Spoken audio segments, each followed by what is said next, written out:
মানুষকে জিকির করার জন্য, তাসবিহ পড়ার জন্য আল্লাহ বানায়নি, আল্লাহ বানিয়েছে প্রতিনিধি হিসাবে। আপনি প্রতিনিধি হিসাবে যদি এসে থাকেন, আপনার যদি ওই যোগ্যতা না থাকে, তাহলে প্রতিনিধি আপনাকে অবশ্যই নির্বাচিত করা লাগবে। কথা বলে না কেন? এটা প্রতিনিধি নির্বাচিত করা লাগে। আল্লাহ যেটা করে দেখিয়েছেন, এই এদিকে তাকান, এই নির্বাচিত, নির্বাচন, এই শব্দগুলো কোরআনে কারিম থেকে নেওয়া। আল্লাহ পাক বলেন, হুয়াজতাবাকুম ওয়া মা জাআলা আলাইকুম ফিদ্দীনি মিন হারাজ। তিনি আল্লাহ যিনি তোমাদেরকে নির্বাচিত করেছেন। কি করেছেন? নির্বাচিত কখন করা হয়? যখন নির্বাচন হয়। 15 বছর তো নির্বাচনই হয়নি, তো নির্বাচিত কিভাবে হলো? তার মানে যারা ছিল সব অনির্বাচিত। নির্বাচিত যেন করা যায়, সেই জন্যই তো ফিল্ড লাগবে। সমান সমান ফিল্ড না হলে আপনি নির্বাচিত করবেন কি করে? আমিরে জামাত ডাক্তার শফিকুর রহমান এইটাই তো জানাতে যাচ্ছে জাতির কাছে, যে যারা দায়িত্বে আছে তাদেরকে একটু সময় দেন, তারা এই ফিল্ডটা তৈরি করে দিক। এটা ছিল না বলেই তো আপনি আন্দাজে অনির্বাচিত, নির্বাচিত বলে আপনি ঘোষণা দিতেন। ফিল্ড যদি তৈরি না হয়, আপনি তো আবার ওইভাবে দিনের ভোট রাতে করে বলবেন আমিও নির্বাচিত। 4-5 দিন আগে এদেরকে দিয়ে একটা ষড়যন্ত্র চলছিল। নির্বাহী আদেশের মাধ্যমে আইন মন্ত্রণালয় থেকে যারা দায়িত্বে আছে, বিনা ভোটে, বিনা নির্বাচনে 900 ভোটে যে মানুষগুলো আন্দাজে নির্বাচিত হয়েছি বলে ঘোষণা দিয়েছিল, একবারে উপজেলা চেয়ারম্যান, মেয়র সব বাদ দিয়ে দিয়েছে। ওই মানুষগুলো শুরু করেছিল, না আমরা তো নির্বাচিত। কিসে নির্বাচিত? তোমাকে ফিল্ড তৈরি করেছিলে। আমার তো মনে হয় এদেরকে যারা সাহায্য সহযোগিতা করেছে এই ভোটে দাঁড়ানোর মাধ্যমে নাম দিয়ে, এরাও অপরাধী, কারণ এরা নির্বাচিত করতে দেয়নি। এজন্য এ দলও আছে, ও দলও আছে, সব দিকে আছে। জাতীয় পার্টির নাম ধরে বলছি, এদের শাস্তি আরো বেশি হওয়া দরকার। কেউ রাজি হয় না, আর তুমি আগে আগে চলে গেলে মানে। আল্লাহ বলছেন হুয়াজতাবাকুম, তিনি নির্বাচিত করেন। তো নির্বাচন না হলে উনি নির্বাচিত করবে কি করে? আর নির্বাচিত করার জন্য আল্লাহ প্রতিনিধিদের মাধ্যমে এটা তৈরি করেছেন। আমরা এখন নির্বাচিত করব কাদের, সেই কথা আল্লাহ কোরআনে দিয়েছেন। আমার নিজেরও মনে হচ্ছে যা বলছি সবই তো রাজনীতি। আসলে এইটাই রাজনীতি। আপনি যেটা করতেন কোরআন হাদিস বাদ দিয়ে, ওটা দুর্নীতি। আর আমি কোরআন দিয়ে যেটা প্রমাণ দিয়ে বলছি আপনাকে বাঁচানোর জন্য, এইটাই আসল রাজনীতি। কাকে নির্বাচিত করবেন? কোরআনে কারীম জানিয়েছে সূরা নিসা 5 নম্বর পারার 6 নম্বর পৃষ্ঠার 9 নম্বর লাইনের 59 নম্বর আয়াতে আছে, প্রথম অংশে পাবেন। এটা তাফসিরে ইবনে কাসিরেও আছে, ফি জিলালিল কোরআনেও আছে। ব্যাখ্যাগুলো লম্বা করে বলতে গেলে সময় যাবে, আর কণ্ঠ পারবে না। এই জন্য আমি খুব সামারাইজ করছি, বোঝার জন্য বলছি। ইয়া আইয়ুহাল্লাযীনা আমানু আতিউল্লাহা ওয়া আতিউর রাসূলা ওয়া উলিল আমরি মিনকুম। এখানে আলেম বসে আছে, যারা এখানে বসেন কোরআন হাদিস তারা একটু খেয়াল করবেন, যারা বসেন না তারা আরে অ্যাক্টিভ হবেন, যেন বাড়ি যেয়ে মিলাতে পারেন। আল্লাহ ডাক দিয়েছেন, ইমানদারেরা আমার আনুগত্য করো, আমার রাসূলের আনুগত্য করো। আর তোমাদের ভেতরে যারা উলিল আমর, নেতৃত্ব দেয়, নেতা যারা, তাদেরকেও মেনে চলো। প্রশ্ন আমার এখানে, আতিউ এটা ফেল, ভার্ব, এটা ক্রিয়া। এই শব্দটা আল্লাহ নিজের নামে, রাসূলের নামে দিয়েছেন, কিন্তু উলিল আমরের আগে দেয়নি। এই কথা বলেন না কেন? শুধু জি বলা না, এটা নিয়ে যাওয়া লাগবে যে একটা বাড়িতে। তাহলে ওই যেই লোক ইসলামী ব্যাংকের অফিসারের কাছে বলেছে যেখানে রাজনীতি হবে, ও জীবনের কথা বলবে না। আতিউ শব্দটা আল্লাহ নিজের নামে, রাসূলের নামে দিলেন, উলিল আমরের আগে দেয়নি। কেন দেয়নি? কারণ আল্লাহ রাসূলকে মানা লাগবে, কোনো প্রশ্ন করা যাবে না। কথা বলে না কেন?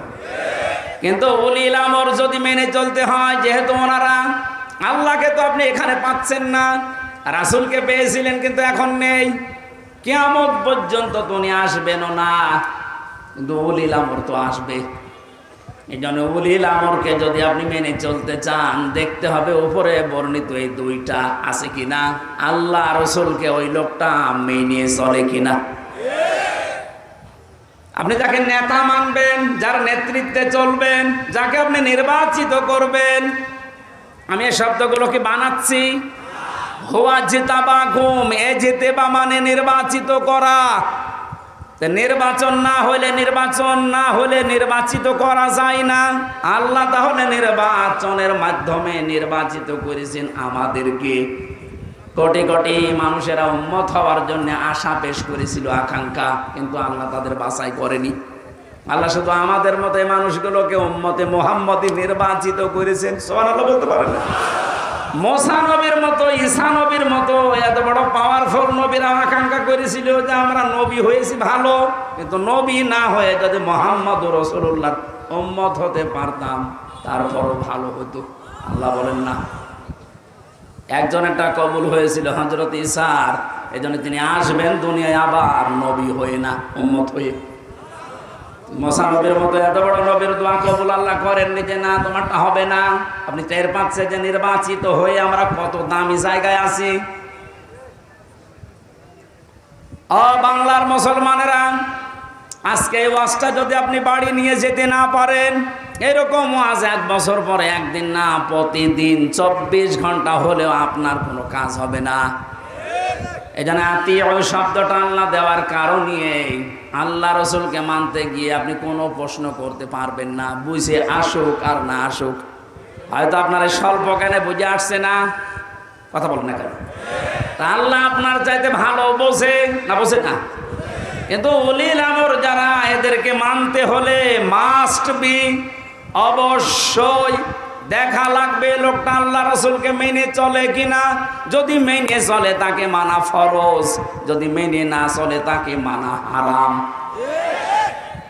হযরত সাদ ইবনে আব্দুল্লাহ ইবনে সাদ রাদিয়াল্লাহু তাআলা আনহু বিবাহ করার পরে খোরমা বিলি করলেন, মিষ্টি বা খোরমা খেজুর। মোনাজাত কমপ্লিট হয়ে গেছে, বিয়ে শেষ, বাসর ঘরে যাবেন, হঠাৎ করে এক কাছের চিঠি নিয়ে এসেছে, ডাক দিয়ে বলে আব্দুল্লাহ খলিফাতুল মুসলিমিন হযরত ওমর চিঠিটা পাঠিয়েছে। উনি চিঠি খুললেন, ওখানে লেখা দেখলেন, ও আব্দুল্লাহ যেখানে থাকো আমি রাষ্ট্রের দায়িত্বে আছি, ওমর আমি তোমার উলিল আমর বলছি, আমি তোমার উলিল আমর বলছি, যেখানে থাকো চিঠি পাওয়ার পরে সঙ্গে সঙ্গে দেখা করো, তোমার জিহাদের ময়দানে পাঠাবো। উনি মুরব্বীদেরকে জিজ্ঞাসা করলেন, মুরব্বীরা বলে হ্যাঁ আপনি যান, কিন্তু বাসরটা শেষ করেন। হযরত আব্দুল্লাহ ওই মজলিসে উঠে দাঁড়িয়ে কোরআনের কয়েকটা আয়াত পড়ে তাদেরকে জানিয়েছিলেন, ইয়া আইয়ুহাল্লাযীনা আমানু মা লাকুম ইযা ক্বিলা লাকুম ইনফিরু ফি সাবিলিল্লাহি সাকালতুম ইলাল আরদ আরাদিতুম বিল হায়াতিদ দুনিয়া মিনাল আখিরাহ ফামা মাতাউল হায়াতিদ দুনিয়া ফিল আখিরাতি ইল্লা কলিল। সূরা তাওবার ভেতরে আছে, আমি শব্দটা বোঝানোর জন্য আয়াতটা পড়লাম, খুব ভালো করে মিলান। তিনি মুরব্বীদেরকে বললেন, হে আমার মুরব্বীরা, আমার মাথার তাজ, আপনারা সম্মান করে আপনাদের, আল্লাহ কি ডাক দিলেন আমাকে, ঈমানদারেরা, যখন তোমাদেরকে আল্লাহর রাস্তায় বের হওয়ার জন্য বলা হয় তখন তোমরা মাটি কামড়িয়ে পড়ে আসো। তোমরা কি দুনিয়ার জীবন পেয়ে সন্তুষ্ট হয়ে গেলে? অথচ আখিরাতের তুলনায় দুনিয়ার জীবন একেবারেই সামান্য। তার মানে এই ময়দানে আমাকে এখন পাঠাতে যিনি চাচ্ছেন উনি সাধারণ মানুষ না, উনি হচ্ছে উলিল আমর। কেন? হযরত ওমর যেহেতু আল্লাহ রাসূলকে মেনে চলে, এজন্য ওমরকে মানা এই মুহূর্তে ফরজ। কথা বুঝলে? আজ আমাদের বাস্তবতা যদি আমরা এভাবে মিলাতে পারতাম যে আল্লাহ রসুলকে যে মেনে চলে আমরা তাকে নির্বাচিত করব, আল্লাহ রসুলকে যে মেনে চলে না ও আমার বাবা হলে ওকে আমি নির্বাচিত করব না, কারণ এটা দুনিয়ার বিষয় না, এটা সম্পর্ক আখিরাতের সাথে। নয়তো আমি ধরা খাবো। আপনি যে ধরা খাবেন তার প্রমাণ কি? সূরা বানী ইসরাইল 15 নম্বর পারা 8 নম্বর পৃষ্ঠার 3 নম্বর লাইনের 72 নম্বর আয়াতের প্রথম অংশে আছে, বাড়ি যে মিলাবেন যদি বিশ্বাস না হয় আবার ওই লোকের মতো আবার বললেন না যে না আজকে রাজনীতি হচ্ছে।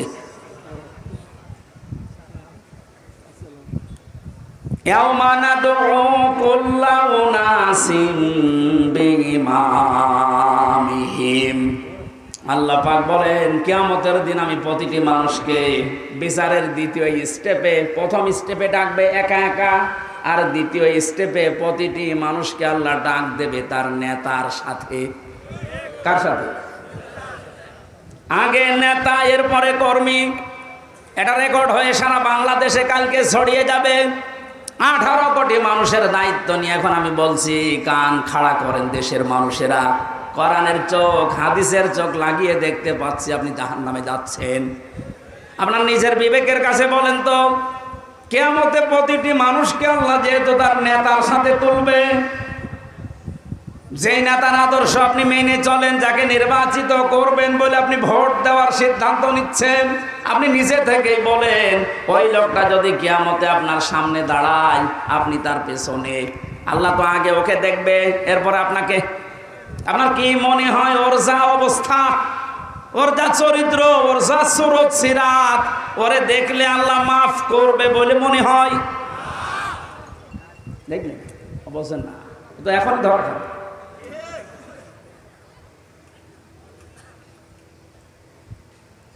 আপনি নিজে এখনই বললেন যে আমি যার পেছনে আছি, অন্তত যাকে নির্বাচিত করতে চাই বলে সিদ্ধান্ত নিচ্ছি, ভোট দেব বলে আমি মনে মনে করছি, এই লোকটার সাথে কিয়ামতে আল্লাহ ডাকলে আমারে মাফ করবে না, নিজে বলল। তাহলে ও ধরা খেয়েছে। কেরা বললো গো? হাত তোলেন তো। আপনি যেন ধরা না খান, এই জন্যই তো আয়োজন। রাজনীতি মনে করে আপনি আসলেনই না, আপনি তো ধরা আরো বেশি খাবেন।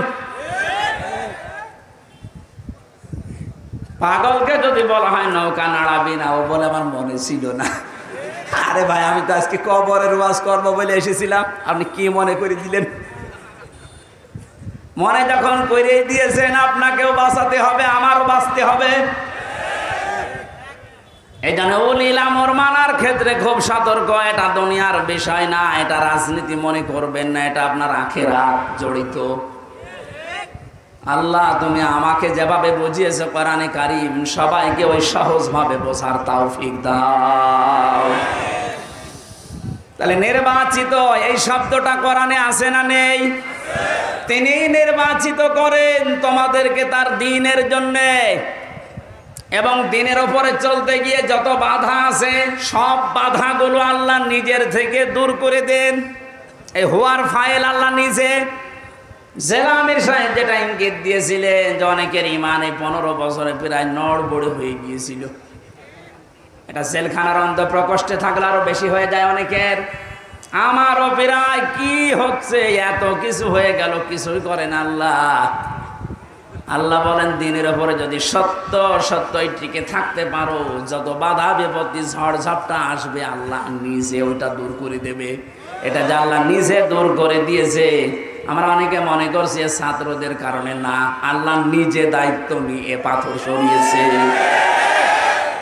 ছাড়া এ পাথর সরানোর জন্য শুধু ছাত্ররা না, আল্লাহ যদি নিজে দয়া না করতো কখনো এ জালেম পালাইতো না। ওর মনের ভেতরে আল্লাহ এত ভয় তৈরি করে দিয়েছে, দলীয় লোকগুলোকে বইলিয়ে যাবে সে সময়ও পায়নি। মাঝখান থেকে এই পাগলরা এখন বিপদে আছে। আমার মনে হয় পাগলগুলো বেশি অত্যাচার করেছিল এই যে হারুন আঙ্কেল।